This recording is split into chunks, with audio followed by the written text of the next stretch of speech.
Okay, I have to shut you off.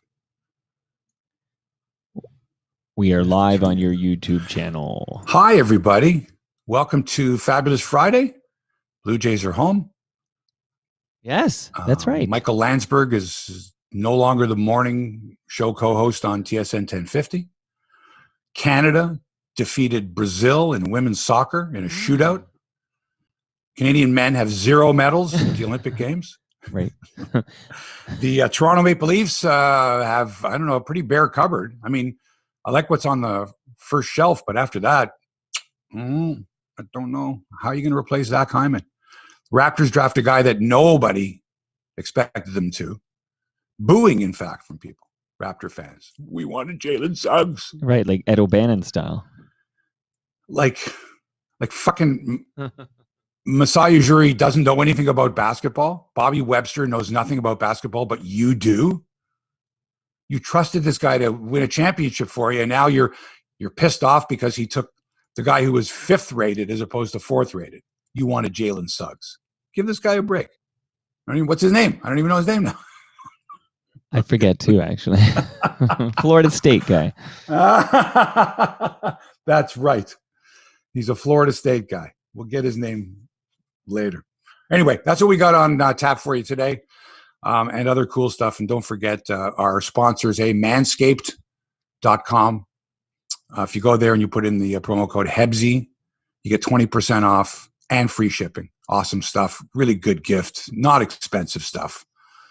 And it helps out the show because the more people we can get to, purchase products from Manscaped, there's some money in my pocket here and reduces expenses and gives us an opportunity to have the show on forever and ever. When you bring that up on the podcast, I have a note from a listener about Manscaped to share. Excellent. And they watch the show too. And there you go. Now, if there's any questions or comments you have, please put them in the dialogue box. Mike will look after it because on the fly, there might be stuff going on. And so we kind of want to treat it as, like a morning radio show. Like if there's breaking news and there's trades happening, we're going to announce them here. And for those people that are listening on the podcast, they're just going to have to understand that this was done. You can't ignore stuff that's going on. I tried to do it. I don't want to talk about the Olympics, but if it happens while we're here, oh yeah, I think we're doing a disservice to the viewers that are watching us live, listening live. I'm glad you turned around on this because I like the fact that, we don't know what's going to happen in 5 minutes, but when it happens, we know it happened. We can talk about it regardless of when you listen. It's kind of exciting. Right. Well, that's the thing is there was a podcast that I happen to listen to a lot. I won't mention it. And that happened like on the show while they're recording the podcast, right. Something happened and they went, oh, and the immediacy of it struck me that it wasn't scripted. Right. This is what happens. And you can't ignore it. Right. Right. I love that shit. There was some, what's going on over there? I just want a gold medal. Oh, I just want a gold medal. Blah, blah, blah. And then back to the regular. Yeah, program. I like it. It was great. Yeah, for sure. Okay. So that's what we're going to do. So Mike, if you're ready, I think I'm ready here. If you want to start. No, you got to tweet that link first because a lot of people don't click through. Yeah, that's what I'm here for. Did you get a haircut? You got a haircut? A couple of weeks ago. Oh, a couple of weeks. Where's your Crosswinds hat? Oh shit! Yeah. Come on, please. You don't want to cover up me. When you have hair like this, you don't want to cover it up. So strangely that they just don't fit my head. There it is, 243rd episode. All right, my hat's on. Okay, our best show upcoming. How's that for This will be the good one.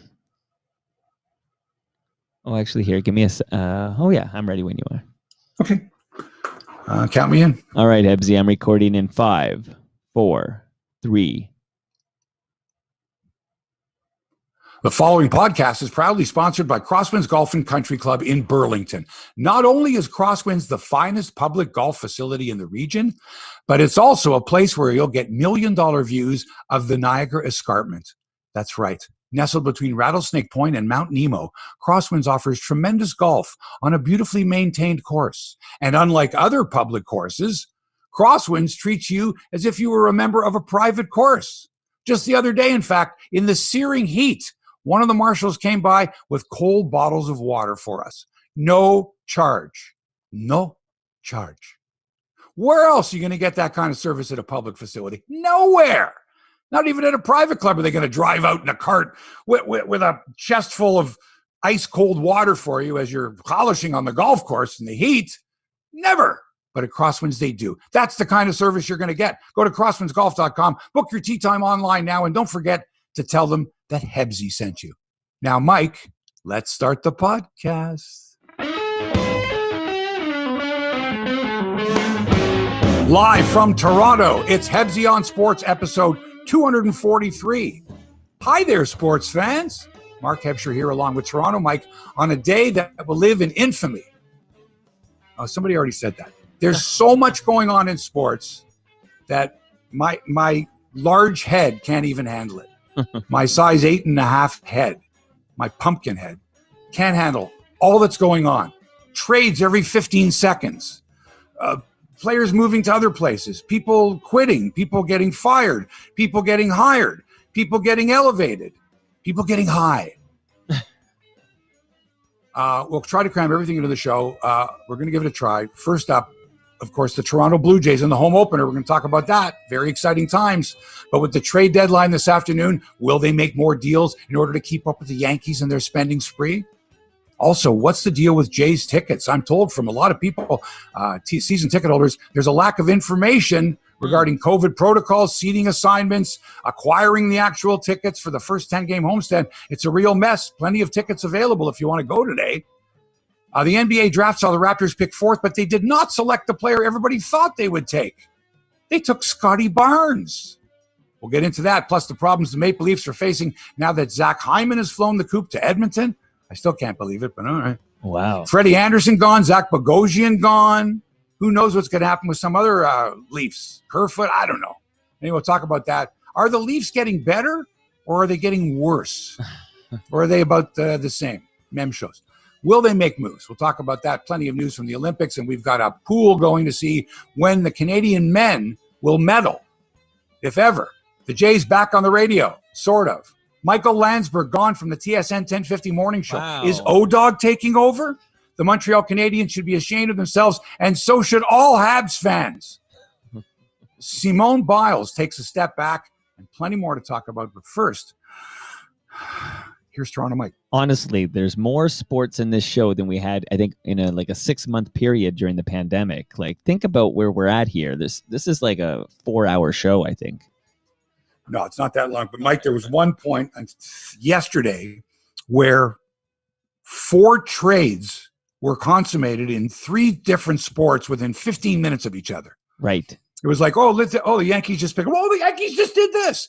The Jays Boston just did this. Oh, Washington just got rid of Scherzer. He's going to San Diego. No, he's going to Los Angeles. Like the Dodgers swooped in and got Max Scherzer at the last second.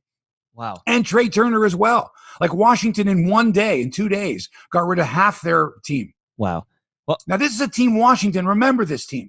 Remember back when they signed Jason Worth to a long contract and young Bryce Harper was coming up and they had the number 1 draft pick, Steven Strasburg. Like they were on their way to numerous championships.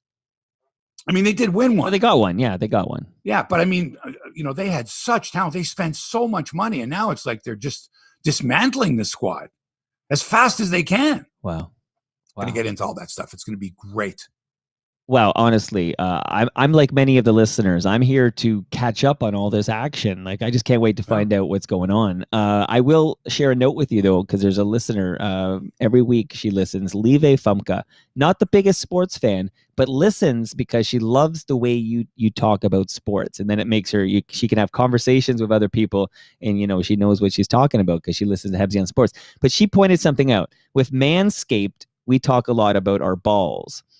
And we go heavy as if everyone listening is a man. And she pointed out, she's bought one. She points out, you can use them for your lady parts as well. Like what? Yeah, I know. I didn't even consider this. Right. They're not designed that. Be careful. Just be very, very careful. I think we need to be more careful than them, to be honest. But look, Manscaped. Listen, it's sort of like saying a defense man in hockey, right? I mean, even if it's a woman playing that position, it's a defenseman. It's just sort of that. Right. So Manscaped, they're not going to change their name, but I get, look, a customer, a happy customer is a happy customer. Thank you for that.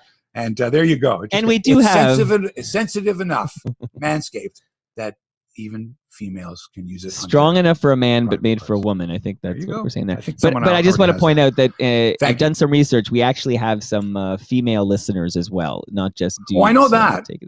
And I'm not saying that they wouldn't have bought it for their men.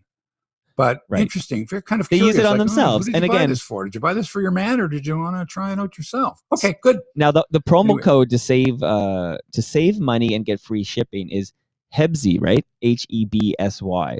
You know that. Yeah. So now listeners free shipping and 20% off. Wow. Okay. So go to Manscaped with a D at the end. Go there, manscaped.com, and whatever you buy, you get the 20% off of the free shipping. Real quick, because I see another. And regardless of your gender, really. Yeah, you know what? Even if you're non-binary, you can totally use this product. So shout out to Moose Grumpy, who's here live on YouTube. And I'm just going to shout out very quickly Eugene Velitis, Philip Blanchard, Dale Cadeau. Oh, Eugene wants the Otis update. Okay, we're going to give him an Otis. Have not seen Otis in a week. I'm told he's being trained to be an indoor cat. And he may be, I'm not sure of this, he may be up at a cottage right now. So like a new environment and not allowed to go out unless he's on a leash. So you know what? He's got a better life than I do. That sounds pretty good. KM, Why, you're not on a Brown. leash? I'm not on a leash, and I'm not at a cottage either.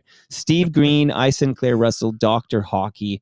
A lot of people watching live, and anyone who's listening to the podcast should know at 9:20 a.m. every Friday, go to Hebsy's YouTube channel, and I will read these comments in real time, and you can be a part of the show. So enjoy. Yeah. Enjoy responsibly. If you've got anything that you want to add, like if there was something that hasn't been answered here, or you think, oh, geez, Hebsy didn't mention whatever. Yeah, throw it in. If we've got time, we'll mention it. If it's something that I overlook, because there's so much going on. It's like back in the day, I would get the sports section of whatever newspaper, and I'd read it, cover to cover. So I knew what was going on in all of the sports, but sometimes I only had time to read like a couple of stories. Right. I wasn't fully informed. And I would have to have a show like this. Which there weren't many on radio at the time, to sort of fill me in on the rest of what's going on in all sports, not just, these hockey heads. And they're all really good reporters, but they concentrate 100% on hockey. They know some stuff that's going on in other sports. But I mean, you can't expect Elliot Friedman to know everything that's going on in baseball and basketball, right? Although he probably is pretty close. But he has to concentrate on hockey, the intricacies, the nuances, the everything, the minutia of hockey. That's his beat. With me, I don't have a beat, man. I like what I like. You like I'm what you like. I'm going to watch the Hungarian Grand Prix this weekend. Right. Play pickleball. Play golf at Crosswinds. Right. Watch a little Olympics at 3 a.m, maybe, if I'm, an insomniac. Catch baseball for sure, not live. There'll be all kinds of stuff going on, man. And now, Hebsy, I know it's your show and it's Hebsy on Sports, but could I just hijack it for a moment and just shuffle your order just a tiny bit? Because the breaking news this morning in Toronto sports media circles is that Michael Landsberg is gone from TSN after 37 years. That's right. Well, he's gone from TSN radio after 5 years. Well, I read that press release 10 times. It's reading like he's gone from TSN. Yeah, it's a press release. Like, I don't think he's going to show up on TV. It didn't say that he was fired, and it didn't say that he quit. Right. What does it say? But I'm interpreting. They use the way PR spins are. They word it a certain way. They're kind of worded like Michael's retiring. Well, what words did they use? Okay, well, you want me to read Will it? No longer be with, is leaving. Yeah, has agreed to. I'll read it. Okay. I got it. Depart. Like it's written like a press release, so you don't know what the hell went down. But is it? What do you think happened? I think they tapped him on the shoulder and said it's time to go. 37 years. Yeah, he's in his 60s, mid 60s, I think. Sure. And he's, but here's the thing with Michael is Michael's legacy is as the greatest mental health advocate on the planet. Right. Who bared his soul. I mean, how many years ago it's been? Right. To, and raised how much awareness among people. Right. So Michael's legacy is complete. And as a broadcaster, really quite unparalleled, I think. You're talking about someone who hosted a long-running talk show. He was a reporter. He was an anchor. He did a very good job. You don't stick around, in this business or any business for that long unless you're accomplished, and Michael's accomplished. But he's no longer the morning show host on TSN 1050, which leads us to believe that Carlo Koliakovo will have a new co-host come the fall, which is a month away, and likely the Fan, even because they're adding Blue Jay broadcasts, sort of, starting tonight, and maybe they're now going to blossom with their new executive into what they're going to sound like come the fall, when people are back to school, when there's more of a routine and more people will be in their cars and listening to radio. So it's very, very exciting. Good luck to Michael in his endeavors. Like many of us around that age, you were in the business for a long time, solid legacy, enjoy retirement or whatever you're going to do. You once shared a story on Hebsy on Sports about how you applied for a job at TSN and they told you, essentially, you were told that they had, I'll quote you on this one, they had a Jew. Yeah. Landsberg, that's the gentleman, right? Michael would have been the Jew. Now, was he a token Jew? Well, I don't think that was ever discussed outside of TSN. I mean, may have been. It's the same way Mark Jones would have been the token black. Mm-hmm. Diana McDonald or Terry Leibel would have been the token woman. Right. They might have had a token Westerner. We can't have everybody from Toronto. We don't want people from out west thinking that it's the Toronto Sports Network. So we need, a token Edmontonian. I don't know. But you know what I mean? When we use the word token, it's like we have to have representation from that type of thing. But it is interesting whether those people were qualified for the job didn't matter to TSN. Right. In Michael's case, he was certainly qualified, even though he had no television experience. He had broadcast experience. He was a good. Well, he had the Cable 10 experience. No, yeah, but he was a good radio broadcaster. I don't know if you ever listened to Michael Landsberg on CHFI do sports. No, I did not. Well, do your fucking homework, okay? Before you shit all over the poor guy. I'm not shitting on him. It's not an easy gig. It's not an easy gig to go from that and do morning radio and be entertaining and have the support of your bosses, right? By getting up at 3:00 in the morning and doing that's a tough gig, baby. Tough. No, man. And it's not like TSN really promoted their morning show. They didn't. They promoted Overdrive. But they don't never promote. I never saw the promos for that morning show. Do you want to speculate a little bit? And for the record, everybody knows actually that I'm actually I really like Michael Landsberg. He's been on my show a couple of times. I know. I just want to point that out because you made it sound. No, but Michael's father, Dr. Ronald Landsberg, was my orthodontist. Wow, that's wild. And Shulman's dad was a dentist too. Like you could theoretically have your dentist be Shulman's dad, and then your Dan Shulman's dad, and then your ortho could be Landsberg's dad. My father hated going to the dentist. So there's their fathers, for a living went into people's mouths, and my father would refuse to open his mouth for a dentist. Anyway. Okay, so people want Blue Jays updates, but I want a speculation first. Like, who do you think gets the morning show gig now that Landsberg's gone? Who's going to be offered the morning show gig? Like, just lots of people. Who's going to take the morning show gig? Nobody important. Because the gig isn't going to pay much. You know it, and I know it. They're not spending a lot of money on on-air talent at TSN 1050. They're not. They're not going to make a big splash with a big name.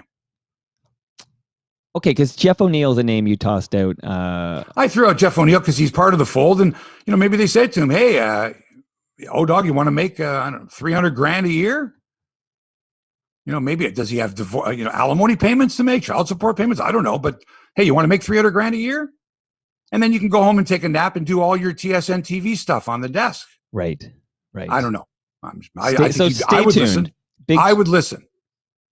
That way I would get half Jeff O'Neill and half Carlo Koliakovo, a couple of ex-player. Hey, you know what? That might be great. Has it been done before? Of course it has. Two former athletes who are glib and good storytellers, engaging. Yeah, it can be done.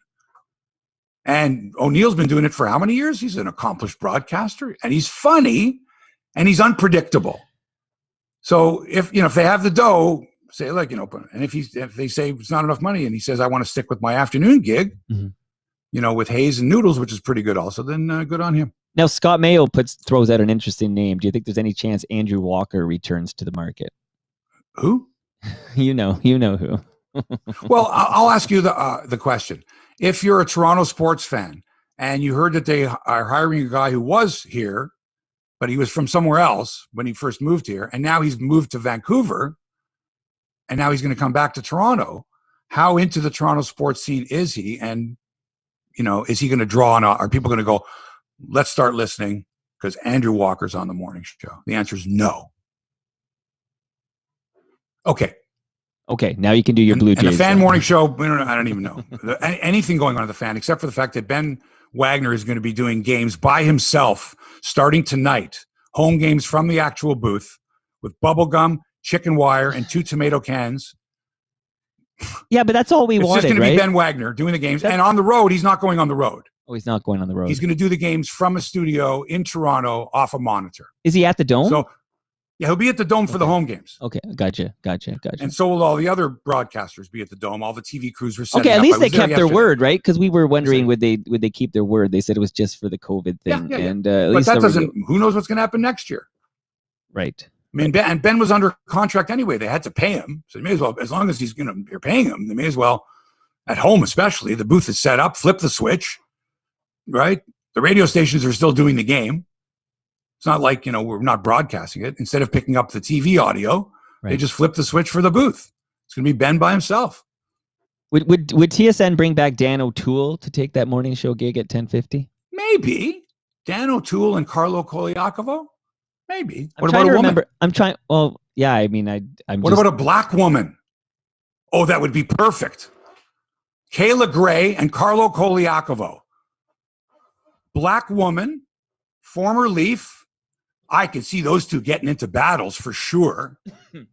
Fights. If Kayla wants to go back to about radio. Basketball, about hockey, about how violent hockey is, about how there aren't enough blacks in hockey. All that stuff, man. That would cover everything. That'd be good. Think about it. Stay tuned. An Italian guy, an ex-Leaf, Toronto guy. Okay? Yeah. Feisty black woman, young, Kayla Grey. She's got her own show, a little digital show. Clash of the Titans, a little bit of back. I'd tune in for that. That could be electric. Okay. The Blue Jays finally returned home this morning at about 3 a.m. Wait a second, that's redundant because if it was this morning, of course it was a.m. Tonight they take on the Kansas City Royals in the p.m.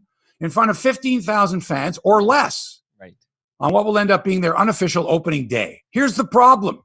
They're not starting from scratch. This isn't the first game of the season. This is the 100th game of the season. 100th game. So really their first home game.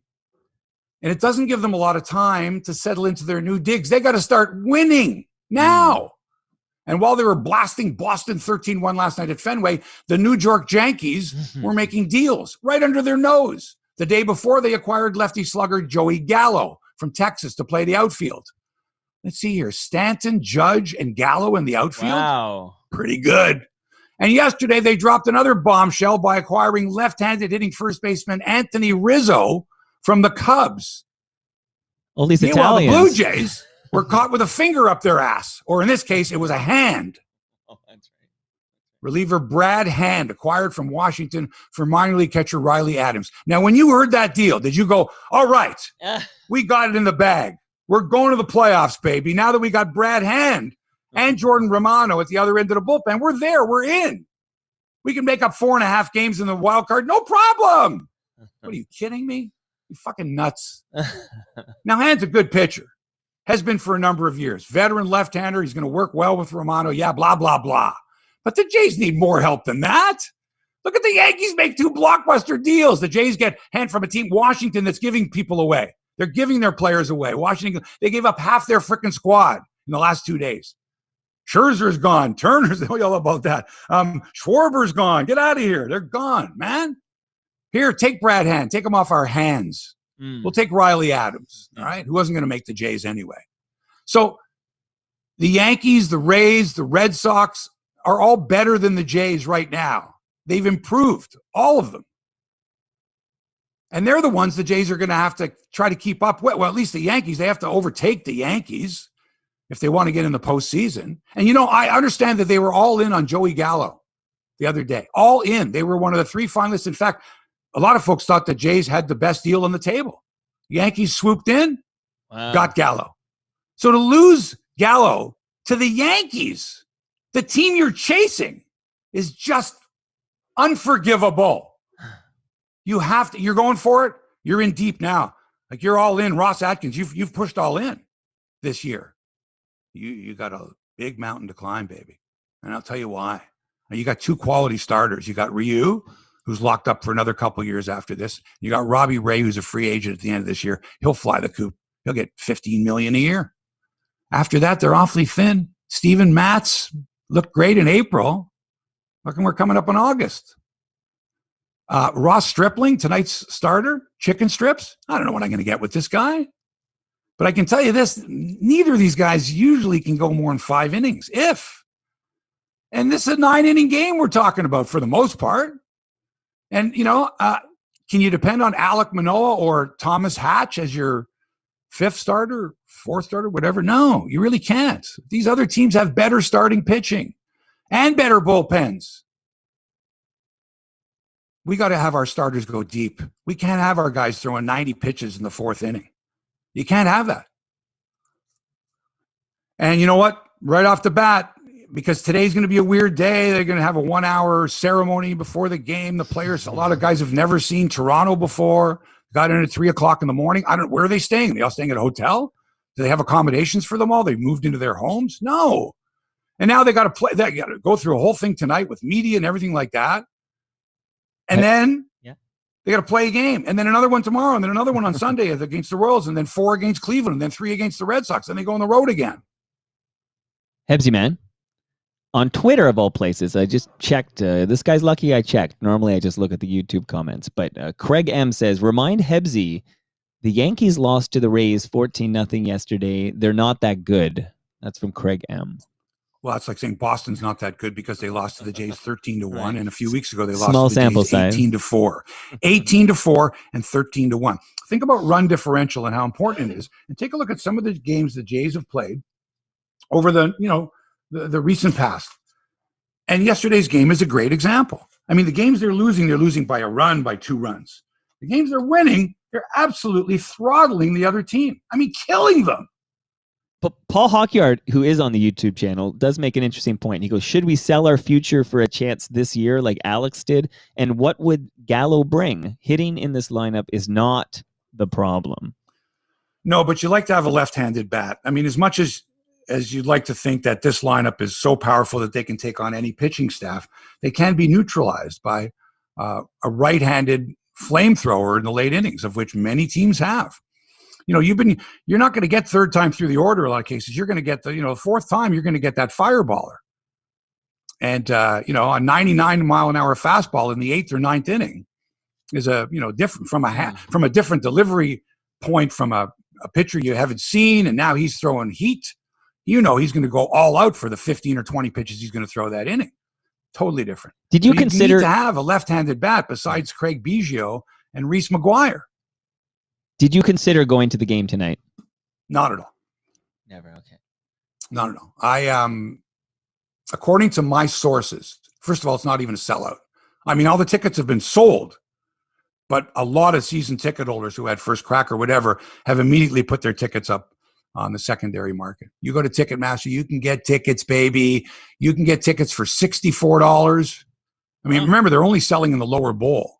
Right. And there's 2 types of sections.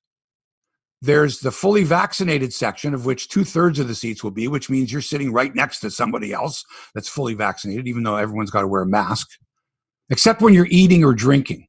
Now, how do you monitor that? Like if I go, here's what I do. I go, Mike, and I just get a big thing of popcorn and I eat 1 kernel at a time. I keep my mask off. Right. And I eat 1 kernel. Someone says, hey, I'm eating. I lived this last week. I went to the TFC match at BMO Field. Same rule. Lots of people they have a beer through the whole match, and they just never wear a mask because they're always sipping a beer through the whole match. And who's monitoring that? Nobody bothered anybody. It was tough to enforce. And do you trust the person's fully vaccinated? Or is that a concern? Well, maybe you trust. I mean, personally, I trusted that I'm fully vaccinated. Because I was there. Anyway, my buddy Chris, who has excellent seats and has been a season ticket holder since day one, his dad, had some real issues with the Blue Jays ticketing department and getting information. Once they announced that they were coming back to Toronto, they are only selling tickets for the first 10-game homestand. And so as a season ticket holder, you're thinking, all right, I'll get all the information I need. No. He says nothing. He got nothing. Nothing when it came to COVID protocol, physical distance, seating arrangements, ticket allocation, pickup of those tickets, all that stuff. He says that his account was arbitrarily debited for $1,500 for this first 10-game homestand, even though he didn't want the ticket. He didn't know what the deal was. Am I sitting in vaccinated, non-vaccinated? Are they my seats? All that stuff. He says it's a real shit show.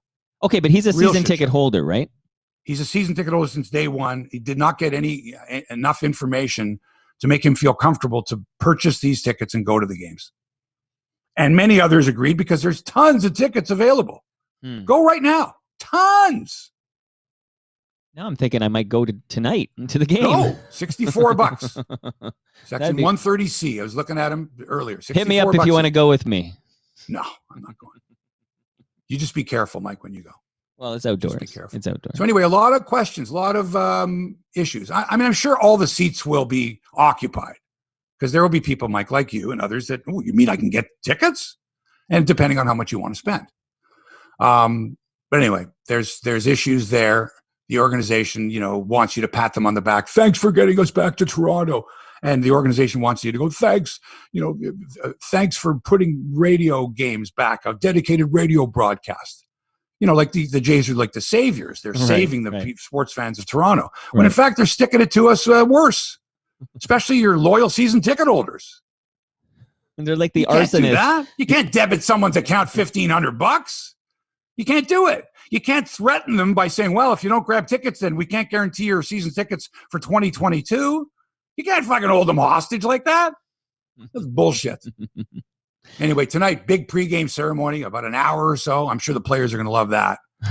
Let's go. I want to play. Well, not really an hour, right? That's hyperbole. It's going to an hour pregame show. It's a big deal. It's opening day. And again, they haven't had an opening day, a real opening day with their full broadcast crew on site.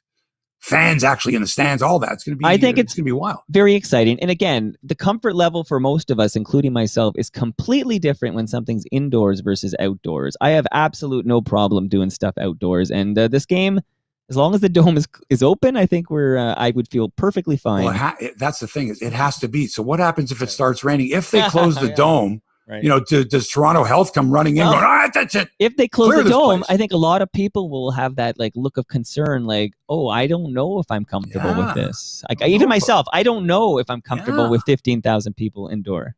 And you know what else? Even with the roof open, that place is pretty enclosed. That's not like BMO. Right? It's pretty enclosed. Okay, but you could be there's a lot. The ventilation, be sitting high up in the 100 section or whatever, and there's all roof around you, right? Sure, but it's good ventilation in there regardless. I guess so. Yeah, that's what they say. Okay, more big names were traded in baseball yesterday, and I expect there's going to be more, as we're on the air with this, because the trade deadline's at 4:00 this afternoon, Eastern time. Max Scherzer of the Nationals was all set to go to San Diego. Everybody was tweeting he's going to San Diego. Wow. San Diegoans were all excited. San Diegoans had already taken, Max's head and superimposed it over a Padres uniform. Sorry, Dodgers swooping in last second. Oh, he's going to the Dodgers with Trey Turner, who's on the COVID list right now. But what's that? Man, there's a leadoff hitter and another starter, because let's face it, I don't think Trevor Bauer is going to pitch for the Dodgers again. That whole thing's pretty fucked up, right? So we'll talk more about the situations that's going on in sports when it comes to the sexual assault and just terrible. Anyway, so the Dodgers also pick up left-hander Danny Duffy from the Royals. So Dodgers making a big run because that National League West, Mike, and we don't pay that much attention. I mean, most people don't that are Jays fans. And I don't want to sound like I'm a big shot, but I pay attention because the Giants and Dodgers has been a rivalry that I've been interested in for years. That dates all the way back to the New York days. Wow, way back. And your parents went to see them all on their honeymoon. They did on their honeymoon, but even before that, back to 1910. Right. It was so Giants, Dodgers. So in the meantime, the Giants are running away not running away, but they lead the West by 3 over the Dodgers. And San Diego's 5.5 back, and all 3 teams are in the postseason if the season were to end right now. But only one can win the division. So the Giants, they made a small move here, but the Dodgers and Padres are they both want to make moves. The Padres expected to make a move today for a starting pitcher, Barrios, because they couldn't get Scherzer. The Dodgers swooped in and made a better deal. Fabulous. I love this. I wish the Jays were doing this. I hope they are today. Hope they're chasing down some more starting pitching. And by the way, as I mentioned, dedicated radio broadcast starting tonight, Ben Wagner only. It's just the Ben show. He'll do home games from the booth. He won't have to travel to road games. I don't think any of the Toronto broadcasters will be traveling to road games, Mike, the way I understand it right now. Interesting. But here in Toronto, knock yourself out. Go ahead. As many people as you want. But crossing the border and going on a road trip to cover the games, yeah, we can pick up the camera feed. But sending broadcasters there, I don't know. And because Ben Wagner ain't going. He's going to call it off a monitor in Toronto, the radio broadcast. Which is interesting. That's fucked. Okay.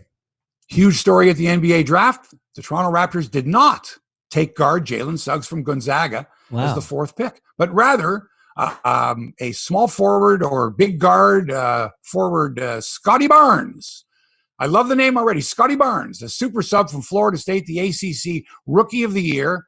And the man, or the boy, he's 19 years old, expected to perform eventually like a Draymond Green type player. Emotional. Solid player. But what a shock. 6'8", yeah, with a huge wingspan. Great defender, not a great shooter, but hey, he's 19. A terrific team player. Not sure that's good enough, though, to satisfy the Raptor fans who went on social media yesterday going wild because they wanted to see, and they expected that Jalen Suggs would be drafted by the Raptors fourth overall. He ended up going fifth to the Magic, and he didn't look too happy. He did not look that. I think he thought he was going to the Raptors. He was all excited. He read the press releases. He read, he's going fourth. He's going. And, Masai Ujiri and Bobby Webster are pretty smart guys. Right. So before you jerks get all of, what the fuck are they doing to drafting him? Like, like you went and scouted him. Like you saw him on TV 4 or 5 times and you read all the press clippings and you're convinced that he's the guy. He's your guy. What the fuck do you know? Masai Ujiri and Bobby Webster have NBA championship rings. Well, they don't know shit, though. Why would they draft, a guy that nobody wanted to have? Scotty Barnes. I mean, I heard the groaning. I was on a Zoom call. I was doing Zoom trivia. And I was just, yeah, they better not draft Scotty Barnes. The fuck do you know? What, you go to Florida State? You went to all of his games? You're a scout? Ujiri and Webster, a couple of bums. They don't know shit. Come on. Here's Scotty Barnes' quote. Okay. They asked him, hey, how's it going? Like, you're going to Toronto. I'm doing amazing, fabulous, fantastic. I'm always excited to see other people succeed. I like seeing other people be happy. I'm a natural leader. I encourage guys to be better. I like seeing people be great at what they love doing. I'm a caring guy, a loving guy. I just want to spread love and positivity. Wow. I want this guy on my team. Okay. And if he throws up bricks every so often, like Ben Simmons, so what? If he helps the team win and he's got a good attitude, and he's 19 years old, how can he not get better? Seriously. I mean, there were a lot of pretty crummy shooters when they came into the NBA, became pretty good jump shooters. You practice enough, you can become a good shooter. Don't kid yourself. Look, in Masai and Bobby, we trust. Yeah. But I mean, I didn't hear anybody go, let's fire Masai or get rid of Masai and Bobby, but they were like outraged that the first round draft pick wasn't the guy that they had hoped for. Hebsy, this is shades. You know what I'm going to say next. This is absolutely when we didn't draft Ed O'Bannon.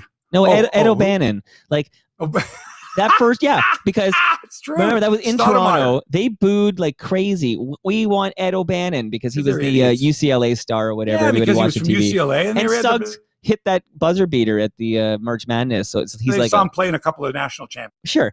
But when we picked this guy, Damon Stoudemire, it all worked out. So let's keep the faith and see what happens here. That's right. Thank you.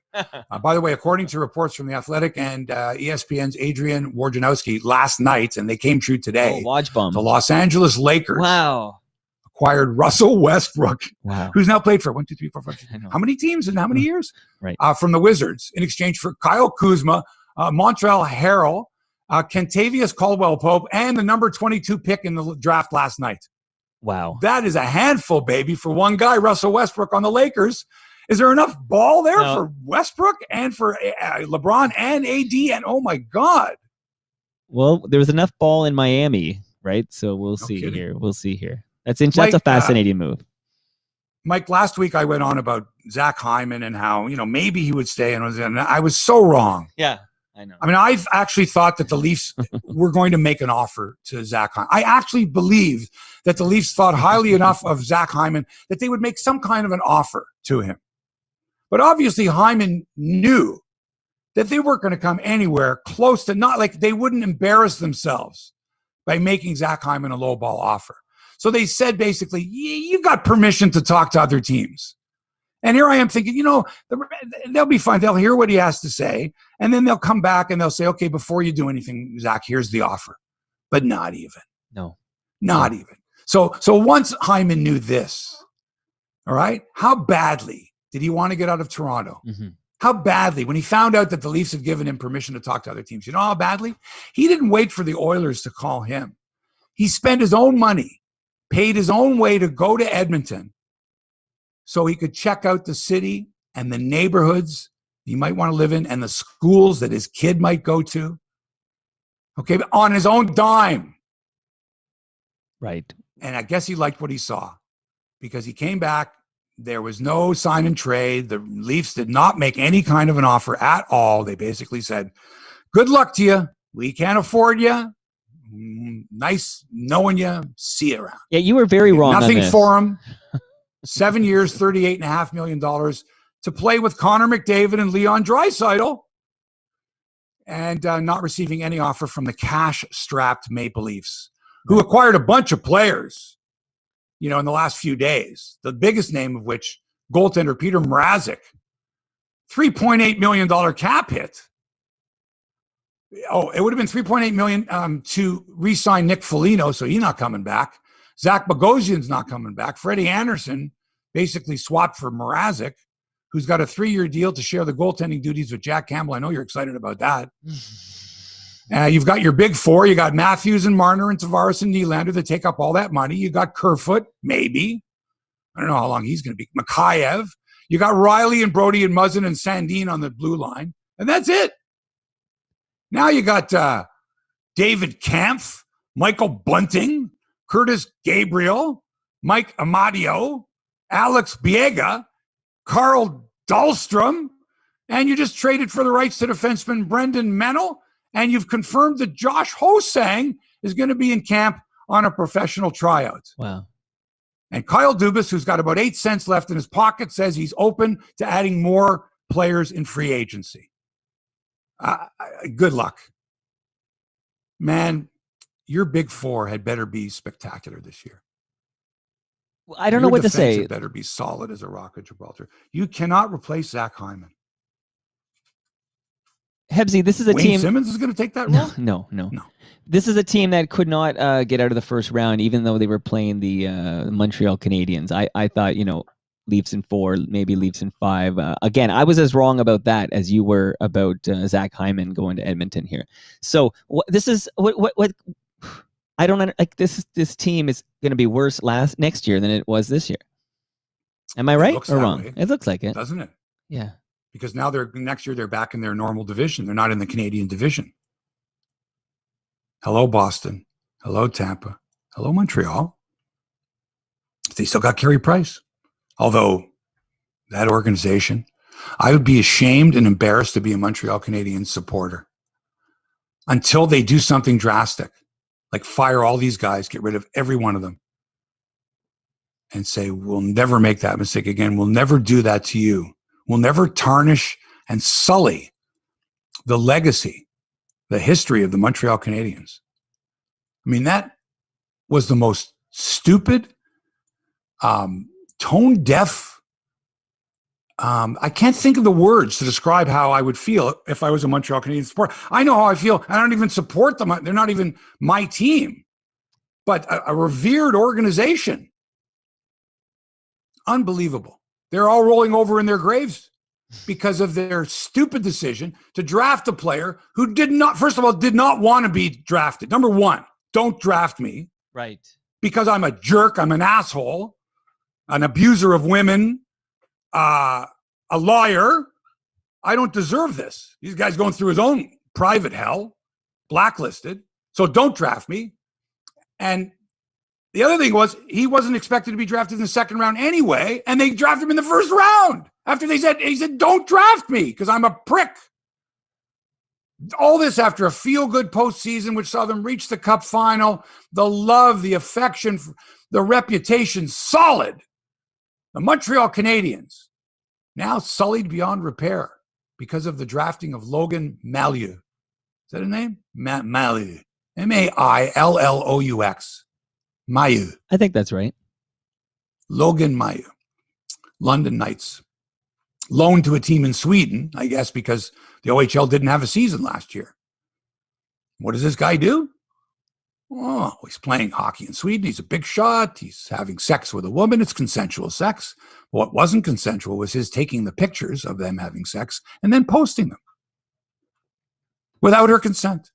And even though he was hit with a summary conviction, which is, you've got a criminal record now, didn't do any time, didn't seem to show any remorse, which is really what the woman wanted, an apology and to show remorse.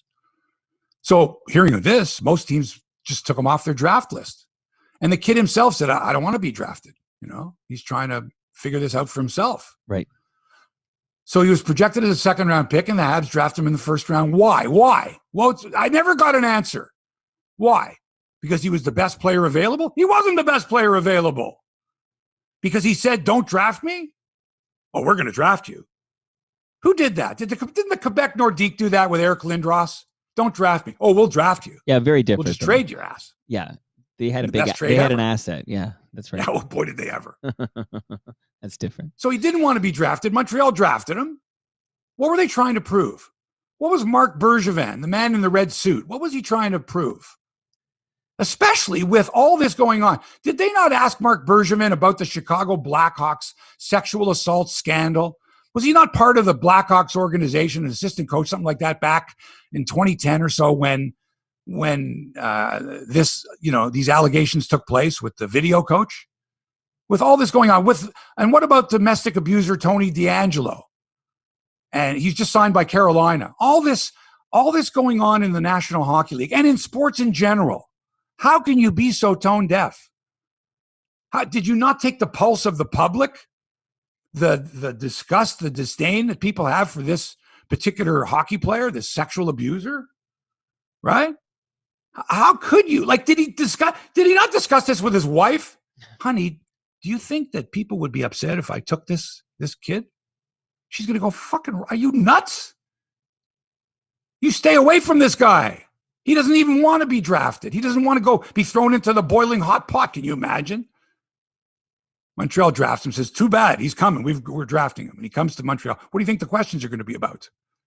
You think you can play left wing? And no. Unbelievable. What were they thinking? Sullied. Reputation sullied. Something has to be done. They need to realize it's not just a hockey team. It's actually it's bigger than that. It's not represents your community. Yeah, right. It's more than just the larger community, but it represents your community. If you're a Habs fan, look, I was working not for the Leafs, but I was working for Global Television that had the rights to Leaf games when this whole Maple Leaf Garden scandal went down, right? And do your research if you want, but this was horrible. This all went on during the Harold Ballard era. Ballard had died by this particular time. Terrible. Cliff Fletcher was left kind of trying to explain. It was horrible. And anybody associated with the Maple Leafs were not so much in shock, but embarrassed and humiliated that it sort of happened under their nose and they didn't, and especially reporters. How did we not know about this? Or did we know about it and we just didn't pay attention because we wanted to get good quotes from Ballard? But I'll tell you this story right now. There's a man by the name of John Paul Roby, and he was an usher at Maple Leaf Gardens for many years. And I knew him as well as you could know someone in a business relationship because he worked there and I worked out of the Gardens a lot as well. So I saw him a lot. And did I know about his background? No, I had no idea. And one day when I'm there with my young son, and I mean young, he was about 2.5. I'm there on a Saturday because I got to get some interviews done. And I'm there with my kid and I've got to go do an interview and I'm kind of holding my kid. Ty Domi was there with his son, Max, as well. And Roby says, hey, Mark, I'll look after him. while you do your interview. Did I think anything of it? I had known this guy for, I don't know, a couple of decades, let's say. I knew of him. Why would I think that he was a sexual abuser? Why would I think that? I didn't know. And so I left him, my son, with him for 10 minutes while I did interviews. And when I found out a year later that he had been charged with 73 counts of sexual assault, sexual interference, etc., I threw up. I was violently ill. I left my son, my 2.5-year-old son, with this guy, this predator. So you never know. Did I have remorse? Yeah. Did I think I should have known? How did I not know what was going on there? Well, how could you know? Not just me. What about the people that work there? Did they have secrets? Young kids were taken into the back rooms of the gardens, promised hockey sticks and a meeting with players, and were sexually abused for years and years by Gordon Stuckless and John Paul Roby. These guys. I knew these guys. They worked at the gardens. It's terrible. So the Habs, with all the history, especially the recent history, with sexual abuse, with racial abuse, with everything that's gone on, abuse of females, people of color, sexual orientation, they had to know. This guy Bergevin should be fired. In golf at the Olympics, Xander Schauffele of the United States leads after 2 rounds at -11. The Canadians, Corey Connors and Mackenzie Hughes, well back in the field. That's all I can tell you. Olympic golf is fucked. I can't, you get some highlights here and there. Is this live? Are they packaging this? What time is it there? That's the other thing. 13 hours. What time is it there? 13 hours. But I always have to look. What time is it there? Like it's 11 o'clock at night, Friday night. Right. In Tokyo right now. Right. They're wrapping things up, I guess. Anyway. Yeah, they're done for the day now. Yeah. So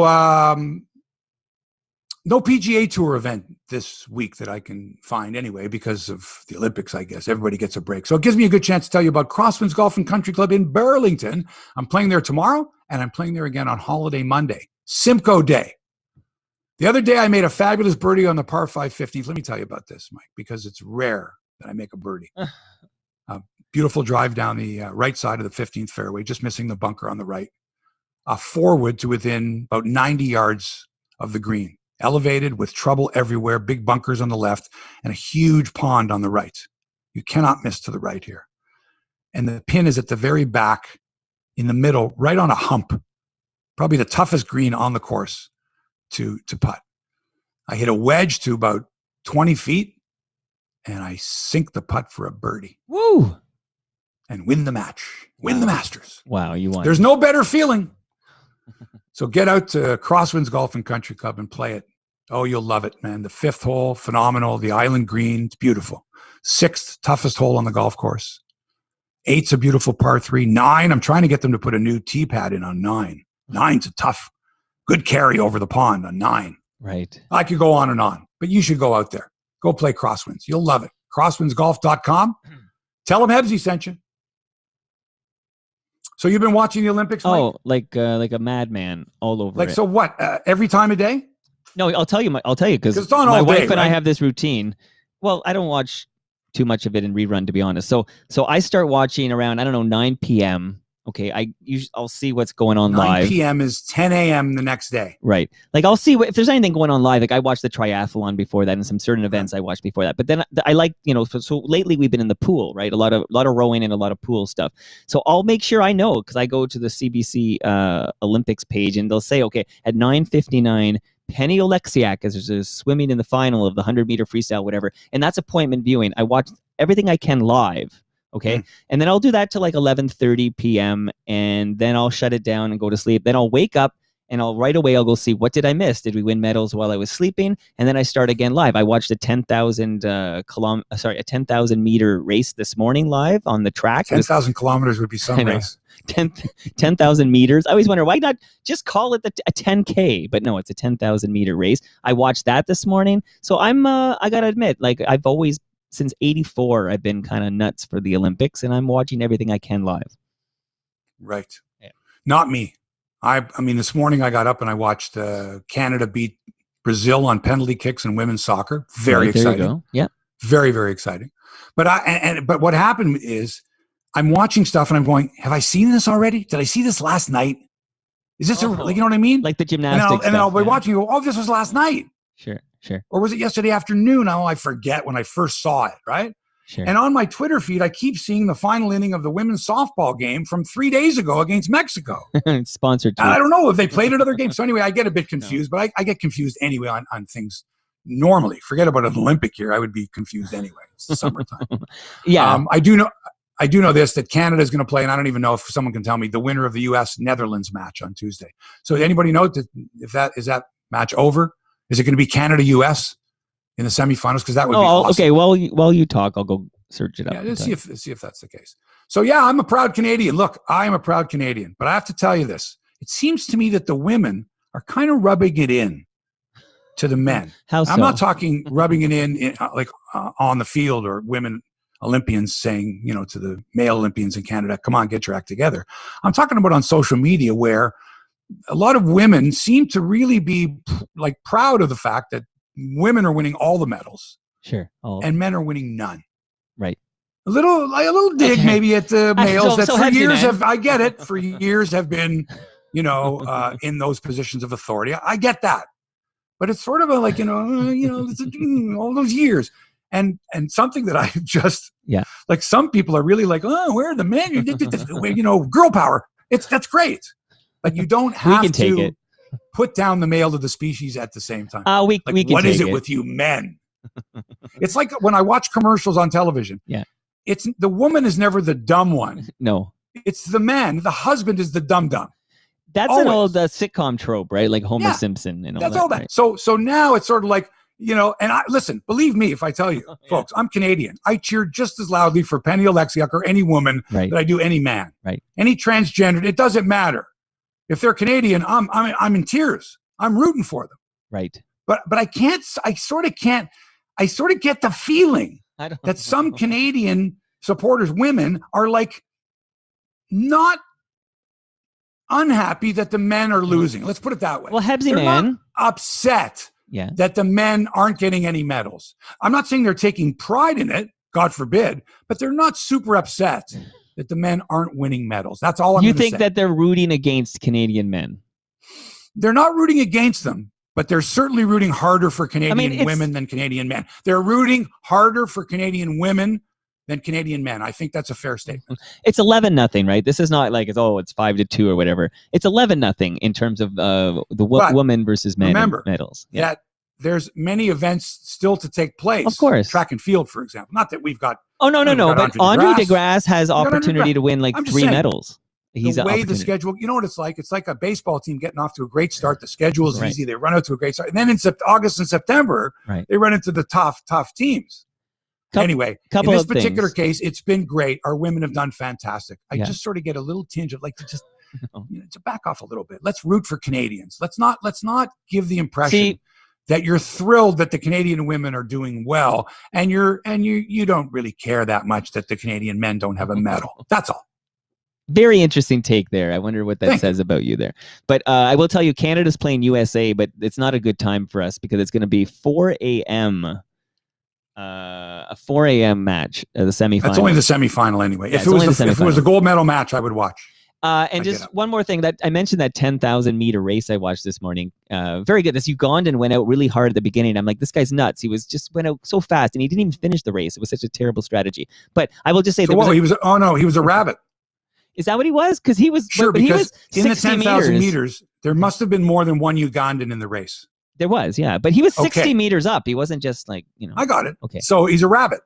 So he's not expected. Was he expected to win a medal? Like, was he one of the favorites? I don't So know. he's the rabbit. He wants to get the rest of the field to chase him, so that the other Ugandan runner, his teammate. Oh my goodness! Right? And they didn't bite. Okay. Yeah. Very interesting. Okay, I'll just say there was a Canadian gentleman, Ahmed, who was in the last lap.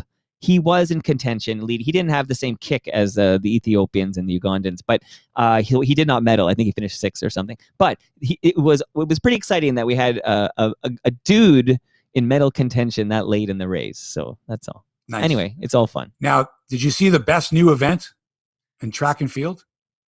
Tell me. The mixed medley 4x400 meter relay. Tell me about that. 2 men, 2 women on each nation's team. brand new, phenomenal. Wow. So I'm watching it for the first time, and it's the legs go like this: woman, man, woman, man. Okay, so female leads off, a man runs the anchor. So every team, every nation went with this configuration except for Nigeria. They went woman, man, man, woman. So that on the third leg, they had the only man against all women. So on the third leg, this guy opens up a 40-meter lead. Right. I'm telling you, Mike. Yeah. This dude is flying. He goes zooming past these women, and he's up by 40 meters. Yeah. Only problem is his anchor leg, his 400-meter anchor leg, is anchored by a woman. Right. And all the other anchors are men. Wow. So he's got 40 meters, and he hands the baton off to this girl, and she's out there zipping before any of the guys get the baton. She's out there 40 meters. Now all these guys get their batons. Now these are dudes that run, 45-minute quarter miles, or 45 seconds, whatever it is. Yeah, seconds. I mean, whatever. They're flying. Right. Right. And I don't know what the record is, the world record is between men and women, 400 meters. But I would think that there's a substantial difference. I don't know, 5 or 6 seconds, let's say. Yeah, 36. Let's just say, right? Yeah. So now the Nigerian woman, the anchor, she's way out there, baby. She's only got 300 meters to run. And these guys are catching up to her like that sounds by leaps exciting. And bounds, literally by leaps and bounds, every step. Right. And so by the top of the turn, she's done. They've all passed her. She ends up finishing last, right? Sure. And all these guys fly by her. And so I'm going, what wild like if I'm the Nigerian coach, I'm going to get like, what kind of strategy is that? So what would you do? You'd want your first and fourth leg to be men? Is that what you would do? No. I would go man. I would go woman, man, woman, man. Woman, man, woman, man. Okay. Yeah, I would do that. Okay. I mean, because this is the first time they've ever tried this. Right. And I don't know if this is a college. I don't know if I've ever seen a mixed medley relay. Never. So to me, this is new, but it's interesting. How would you do? Would you say, how about the first 2 legs are women, the last 2 legs are men? Or you go back. I like the back, forth. But if you can do it any way you wanted to, I would think you would want a man to run the anchor leg. Yes, I agree with you. Okay? Yeah. Right. But I just thought it was so cool. And the announcers are like they've never seen this before. They're going, look at this. Because when this dude runs by these women, Mike, I'm telling you, I mean, he flies by them. Look, and opens up such a huge lead that it's like, oh my God. See, I love relays. This sounds very exciting to me. Great. I think you always have to have your fastest runner close out your relay. Like I just think that's a hard and fast rule. I know. Penny Alexiak runs the anchor, swims the anchor leg in swimming. Right. So that was very exciting. I highly recommend mixed medley 4x400 meter relay. Sensational. Amazing. Novak Djokovic lost to Alexander Zverev in the tennis semifinals, ending his bid for a Golden Slam. Right. Do you know the only person ever that's won a Golden Slam in the history of tennis? Serena Williams. Steffi Graf. Oh. Yeah. Won the Olympic gold and all the 4 majors, the Australian, she was so good. French, the Wimbledon, and the US Open. How about that? Amazing. So anyway, he needed to win a gold medal, and he won't win it. That's it. Maybe in 2024 in Paris. Finally, Mike. Did you start the? No, it's really low in there. We want to hear your finally. Well, Simone Biles. Oh, I'm interested in your take on this. I've heard a lot of different takes. We will stop the music, stop the rock and roll. I think that because I was watching her do her maneuver before she went off with the doctor and decided that she was withdrawing, and she was terrible. Like it looked really dangerous to me. Like her head was not in this. And it looked like she was going to kill herself. And I was watching with my now 17-year-old daughter. Happy birthday, Michelle. Congratulations. Happy birthday, Michelle. And bottom line is we both said to each other, like, what's wrong with Simone? And that is dangerous. And then she withdrew. And it made complete sense to me that she felt, rightly so, the sub would give her team a better chance at medaling than she would in that current state of mind. I don't understand the controversy, actually. I don't understand. Well, of course, the controversy is that people thought that, hey, listen, I mean, what do you go to the Olympics for? You got to be mentally tough. You got to be physically tough. You're the reigning she's not a robot. Blah, blah, blah. My view of it is quite simple. Tell me. She was in a no-win situation. Why would she risk her mental health the same way? Why would she risk her physical health for something that, just wasn't worth it? You have to be able to prioritize what's worth. She's got a gold medal. She's won gold medals before. The expectations on her are so great that even were she to win another gold medal, she likely wouldn't have been as fulfilled or satisfied as everybody else thought she would be. She has her own demons. And the other thing was, she said so. She says, listen, every competition I've ever had, international competition, my mother has been there. She's not allowed to be here. Right. That has a tremendous effect on me. Right. So why she couldn't enjoy it? She couldn't enjoy it if her mother wasn't there with her, and that whole experience would have gone down the drain and would have dragged her teammates down with her. You talk about on her. Good on her. It's not only the mental health, though. Honestly, Hebsy, if you saw what she was doing with these I did. I saw it. It was dangerous. Yeah, it was physically dangerous. She would break her neck. Oh no! Listen, you know what? It reminded me of. I'm trying to think who the freestyle skier was. Right. They went and had to withdraw at the Olympics a few years. Same thing. So took a dangerous fall in practice. I think it was. Are you okay? No, she wasn't okay. Right. I can't remember the young lady's name, but it was the same thing. She might have killed herself. So she would have gone down that hill in that condition.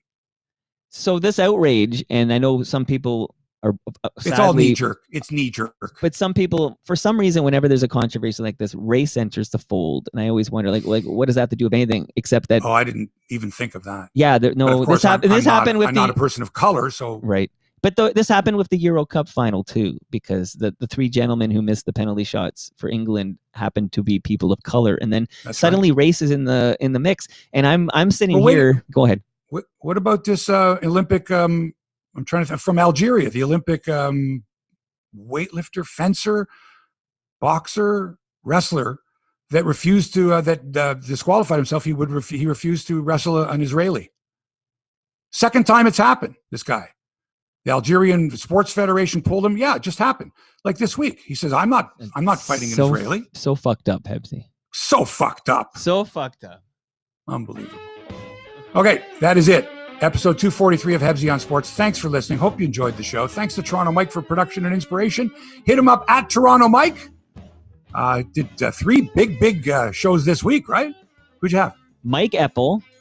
Mike Epple from 680 News. One of the greats. Yeah, he was great. Billy Newton-Davis. Oh, Billy Newton-Davis. And he was fantastic. Yeah, he was awesome. He was just fantastic. Farah Nasser. Oh, from Global News. Yeah, she's a BFD, as I say, at Global News. And then, of course, last night we had our 72nd Pandemic Friday. We covered Canadian hip hop with special guest Farley Flex. Nice. Beautiful. So check out Toronto Mike's podcast, man. It's awesome. Also, thanks to our great sponsor, Crosswinds Golf and Country Club. Go to crosswindsgolf.com and book your tee time online. And thanks to manscaped.com, makers of the new Lawnmower 4.0. If you include the promo code HEBSY at checkout, you'll get 20% off your order and free shipping. Go to manscaped.com. Thanks for allowing us into your headspace. Back with another episode next week. Until then, so long for now.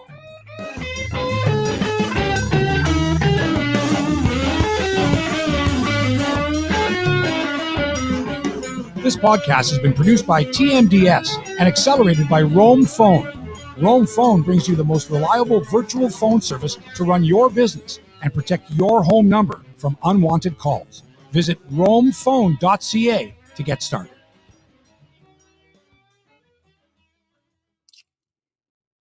Another great show. There we go. Another great show. Jam-packed. Breaking news off the top. Maybe. Yeah. Landsberg gone. Lots going on here. Let me turn off the cameras here. Stand by. Where is the camera? Hold on here. There we are. Goodbye, everybody. Thanks for... Bye, everybody. Thanks. Have a great weekend. Peace and love.